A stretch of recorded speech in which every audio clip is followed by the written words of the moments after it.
Very thankful ang cast ng tinaguriang horror film ng taon na Tik-Tik The Aswang Chronicles sa magandang performance sa takilya ng kanilang pelikula. Sa ika-6 na araw pa lang nito, umabot na sa 70 million pesos ang kinita ng Tik-Tik. Ang Star Bites hatid ni Lars Santiago. Malapit.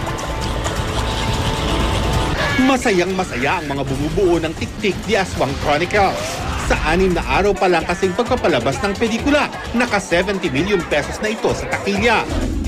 Isang Thanksgiving mass ang idinaos na dinaluhan ng mga bituin ng pelikula tulad ni Dingdong Dantes, Lavi Po at LJ Reyes.